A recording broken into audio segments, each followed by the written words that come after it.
Oi, pessoal.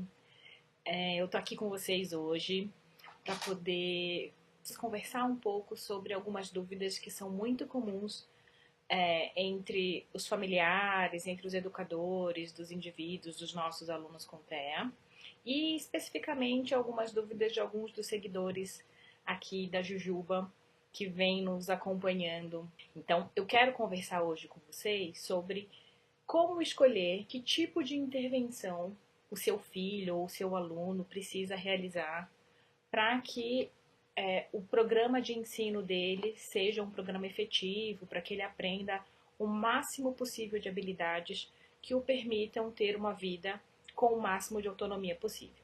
O que eu costumo recomendar para as famílias com quem eu trabalho é que é sempre muito importante que os familiares considerem pelo menos dois conjuntos de grandes aspectos que são importantes para essa decisão. O primeiro conjunto está relacionado com que a literatura médica e a literatura científica recomenda como efetivo. A literatura médica recomenda intervenções compostas, intervenções que são realizadas por profissionais de diferentes disciplinas, costumam ser muito efetivas e muito eficientes para os alunos que recebem o diagnóstico com TEA. Porque, na verdade, os nossos alunos, eles costumam ter características e desafios de diferentes naturezas.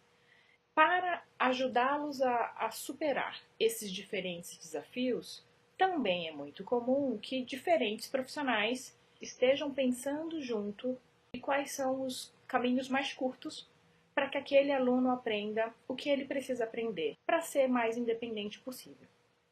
O que a literatura recomenda é que uma equipe seja interdisciplinar e numa equipe diferentes profissionais de diferentes disciplinas possam estar presentes pensando qual é o melhor caminho para aquele aluno. No geral, uma intervenção para um aluno com autismo, ela é composta por profissionais que vêm de algumas áreas específicas. É muito comum que um analista do comportamento esteja sempre presente, porque ele vai ser o responsável por elaborar, por planejar, por delinear um programa de ensino individualizado que responda às diferentes demandas daquele aluno com autismo. Também é muito comum que estas equipes sejam compostas por profissionais como o fonoaudiólogo, que vai auxiliar nas questões mais relacionadas à linguagem, nas questões relacionadas a dificuldades específicas da fala. Um outro profissional muito comum é o terapeuta ocupacional, que costuma auxiliar, ajudar o aluno a superar dificuldades relacionadas às alterações sensoriais, falta de habilidade em executar tarefas específicas relacionadas à autonomia, como atividades relacionadas ao autocuidado, às atividades de vida diária. Tem um outro profissional que é o educador físico. Tem sido muito importante que ajudem os nossos alunos a superar dificuldades relacionadas a questões motoras, práxicas, questões relacionadas a déficits de coordenação motora, fortalecimento motor e trabalhar este tipo de habilidade. Tem um outro profissional que é o médico, a figura do médico que vai ser o único responsável por fazer todo o monitoramento e a implementação, a modificação da intervenção medicamentosa.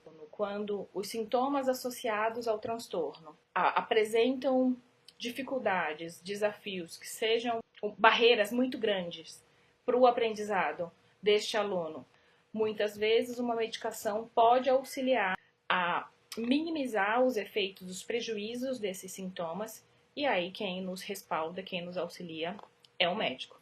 No nosso caso, principalmente, o psiquiatra e muitas vezes neurologistas que são muito estudiosos e especializados nessa área. O outro aspecto que também é muito importante que as famílias considerem é o que a vida real determina como possível. Em muitas realidades, efetivar, implementar este modelo acaba sendo muito desafiador. Existem algumas barreiras da vida real que precisam ser consideradas na escolha do tipo e do quanto de intervenção que vai ser aplicado. Uma delas é uma barreira econômica.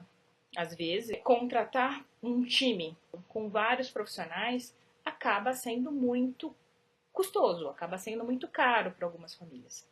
Então, nestes casos, é essencial que a família avalie, junto com o seu profissional de referência, o que é prioridade, o que é mais importante naquele momento. O outro aspecto, além do financeiro, é a logística, é o quanto de disponibilidade de tempo que aquela criança pode despender naquele momento e que aquela família consegue despender naquele momento. Pessoalmente, eu acredito que é um dos critérios que costuma ajudar muito as famílias a escolher o que vem primeiro naquele momento, é poder conversar com o profissional e questionar de que forma que os profissionais vão treinar essas famílias, vão ensinar essas famílias a fazer próximo do que eles fazem no consultório para a vida real. Juntando esses conjuntos de aspectos que precisam ser considerados, eu acredito que a família vai ter mais tranquilidade em escolher o que fazer, quando e como. Então fiquem tranquilos se em algum momento da vida da família de vocês não for possível colocar tudo que a literatura recomenda, se não for possível fazer isto agora, avalie o que é prioridade e tenham certeza, ter poucos profissionais com um plano de ensino coerente, com um plano de ensino integrado, que estejam os orientando a fazer aquilo na vida real, é muito mais benéfico do que um monte de profissional espalhado que não se conversa. É muito bom que vocês consigam avaliar o que já se sabe, que é baseado em evidência, e o que é possível no contexto de vocês para responder aquelas demandas daquele indivíduo naquele momento. Tá certo? Espero que tenha ajudado.